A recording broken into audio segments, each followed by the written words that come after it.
Welcome back into Talking Fitchburg. Department of Ag Trade Consumer Protection is here. We are safe now because of my friend sitting next to me. Tried a new intro there. I don't know if it worked. How's it going, Michael? So far, so good. All right. Well, we're going to be talking about the statistics on cryptocurrency, and we've talked about it on this show in the past. It's very complicated, I feel like, and then not so complicated. You can argue one way or the other.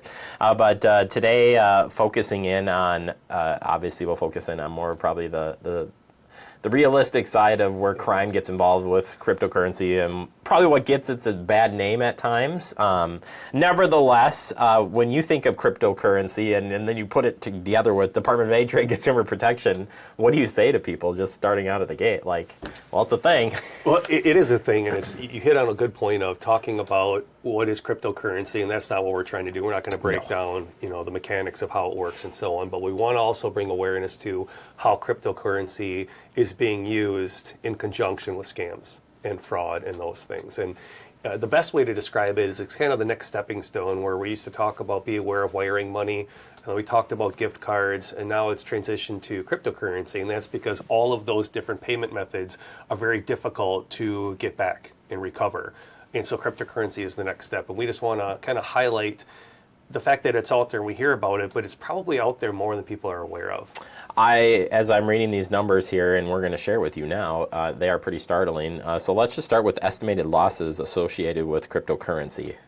$5.6 billion last year. That's with a B. That's what I was just going to say. It's almost half of all financial losses that were reported to the Internet Crime Service in 2023.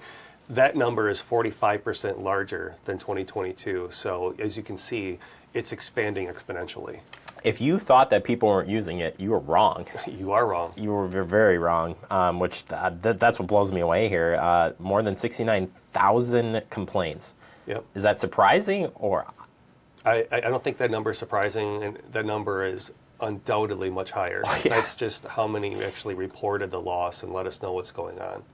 And then you're at over 70% of financial losses in an investment scam. So if you're picking on just a investment scam, 70%. Correct. 70% of losses that involve cryptocurrency, and we're seeing cryptocurrency being used across all kinds of scams and frauds, but 70% of them was directly tied to investment scams. And that's why I want to bring so much awareness to this, because that's where so many people are being victimized, is they think that they're going to make this money quick through an investment scam, but that's keyword a scam. And then if you look at just the way that imposters are using this, it's actually a common one. 10% of losses are involved with call center frauds. Yeah. You're like, call centers work still? They still do. We talk about so much about robocalls and getting those text messages and everything. That's the inception point for all of them, and they still work. And cryptocurrency, because we may not have a little bit of knowledge about it, or just enough to still be potentially naive and not understand what's happening and think that it's legitimate, and that's what the scammers take advantage of. Now we're going to really hit it close to home here. Out of the 50 states, where does Wisconsin stand in this report? Almost right dead center in the middle.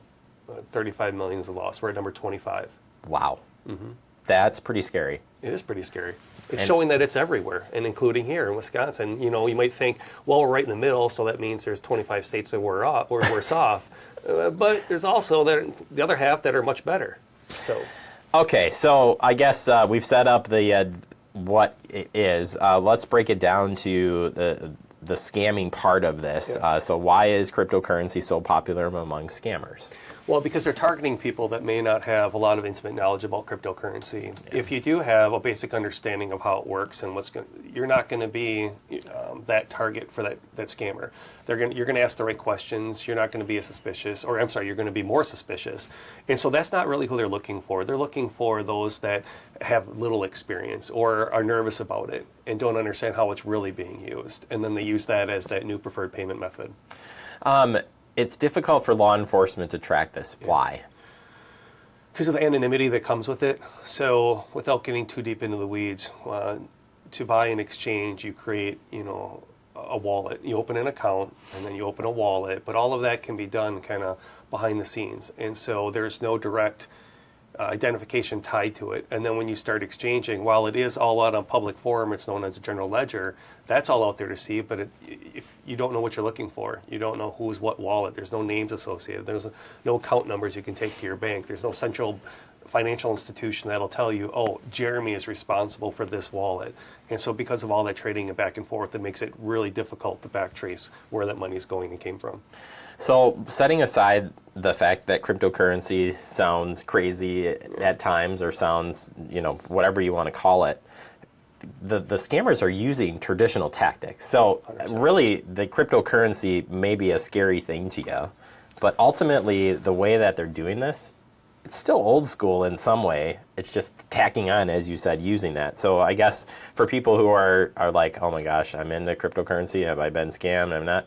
You say here that, well, really, the way I summarize this is that it is, scams are kind of still the old scam, so to speak. They are. The scams are the same. They're just using cryptocurrency as that new payment method. One variation is the investment scams that we talk about with the crypto. And that's really the best way I would describe those who don't have a lot of experience is look at your crypto as a stock. Look at it as some type of investment.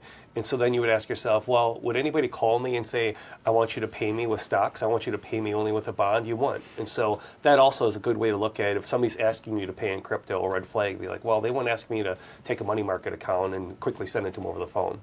And you're right. It's no legitimate business, government agency, or other is going to demand cryptocurrency. As I said, like demanding gift cards, like demanding wire transfer, whatever. Those got to be some of those red flags that we always talk about. But doesn't mean that there are other scams out there that are going to be associated with said cryptocurrency. If people want to learn more about cryptocurrency and scams and stuff, DATCP's probably got a good place to find that information.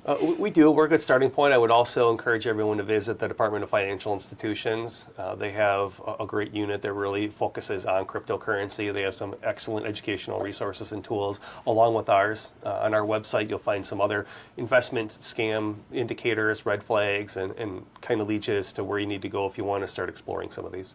And I think, it's not going away, right? So you do need to kind of understand how it works, and you don't want to be afraid to try new things, but you got to be aware before you start something new. It's just, you gotta. It is, and I think not going away is a good indicator. If you're seeing more of these like Bitcoin ATMs showing up in gas stations and liquor stores and even restaurants, and that is showing that they are taking more of a place here in how we work in everyday society. And if I could take a quick second to emphasize those Bitcoin ATMs, I just want to bring awareness. If anyone's ever called and said, hey, you need to go deposit money into this to keep it safe, or it's a government locker, or this is how you got to pay, 99% of those are scams. Anyone who really wants to invest in crypto, those ATMs charge exorbitant fees to use them and put that money in. So you're really losing money if you really want to use that as an investment tool. There's so many better and safer ways to do it. So if there's a takeaway about crypto and what we're talking about now, that would be it. All right. Again, you can hit DATCP's website for more information. Check out the Financial Institute's website as well, and do your homework, do your research, Always. And certainly you can ask questions. And if you do think you got scammed, you can always give you guys a call or email and get started with that process as well. If you have any questions about it, or you think you may be scammed, you can call us at 1-800-422-7128. or visit our website at datcp.wi.gov. Michael, always a pleasure. Thank you so much. Thanks, Jeremy.